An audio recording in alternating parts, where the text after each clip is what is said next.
but Japan has drawn criticism for it from activists, fishing industry, and naturists. When searching for information on the release of contaminated water from Japan's Fukushima nuclear power plant, on X, formerly Twitter, a context pop-up often appears. These pop-ups are meant to provide corrections. Let's take a closer look at one tweet that was labeled as Chinese disinformation.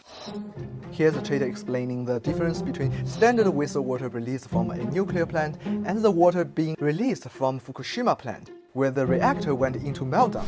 Surprisingly, it was flagged as disinformation because it didn't include the information about Japan's ALPS wastewater processing system.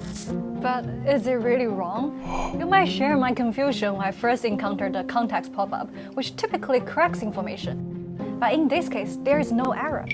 Yes, the illustration doesn't depict the fact that the water is later treated. However, the illustration's purpose isn't to determine whether the water is directly dumped into the sea or treated before disposal. Instead, it illustrates the difference between two types of water. The context notice is utilizing community rules to mislead those unfamiliar with the situation. This isn't an isolated case. As we explore Western social media posts over a week, a larger pattern emerged. We find any information that goes against Japan's interests was followed by a context pop-up. Look, Japan itself appeared to have launched a large-scale disinformation campaign to downplay contaminated water release. The Western media has been relatively quiet about Japan's release of nuclear contaminated water too, but they have actively reported on China's response. The Wall Street Journal noted anti-Japanese sentiments is increasing in China, while CNN stressed China is leveraging the situation for political gain. The BBC reported China's actions as retaliatory. This makes China look bad, even though it is Japan, not China, that is discharging nuclear contaminated water into the sea. These actions could in part be explained by Japan's recent announcement of a 70 billion yen propaganda budget to counter misinformation. They are even using AI to monitor reports on the contaminated water release.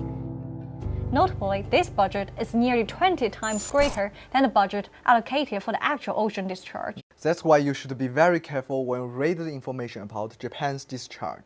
So what exactly is Japan's contaminated wastewater? This issue has also become highly politicized. Here is how. Japan referred to it as ALPS, that is Advanced Liquid Processing System Treated Water. The Western media followed Japanese government narrative, describing it as treated nuclear wastewater. However, China, South Korea, and other Pacific Ocean countries refer to it as contaminated water. Japan argues the water has been treated with all radionuclides removed except tritium and carbon-14. Japan has responded to Chinese condemnation by claiming Chinese nuclear plants release wastewater with a higher level of tritium than that found in Fukushima's discharge. This is misleading as it draws parallel to water discharge from standard reactors.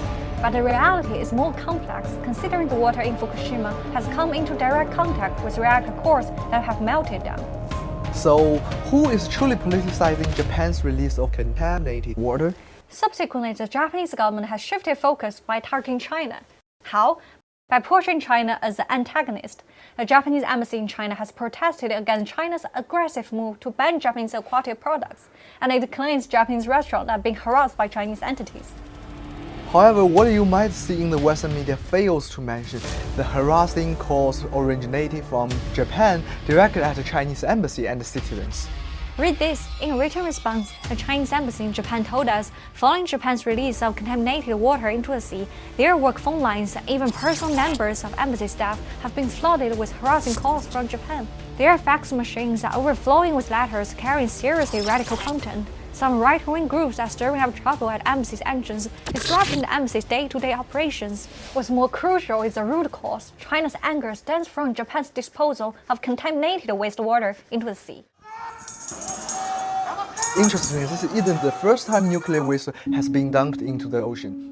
According to IAEA, from 1946 to 1993, the US, the UK, France, and others disposed of over 200,000 metric tons of solid nuclear waste into the ocean. The US alone has released a astounding 190,000 cubic meters of radioactive materials into the North Atlantic and Pacific Oceans.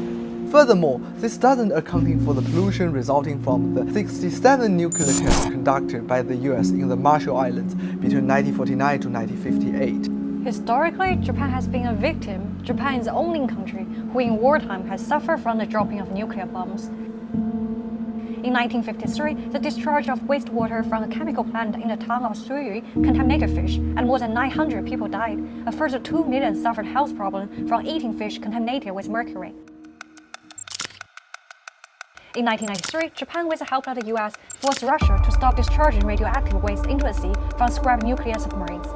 Ironically, Japan now plans to discharge over 15 times the amount Russia planned to. In conclusion, the topic of Japan's release of contaminated water is far from straightforward, with varying perspectives, allegations of disinformation, and geopolitical complexities. It is crucial to critically examine the information you encounter. Remember, the context you see might not always tell the full story.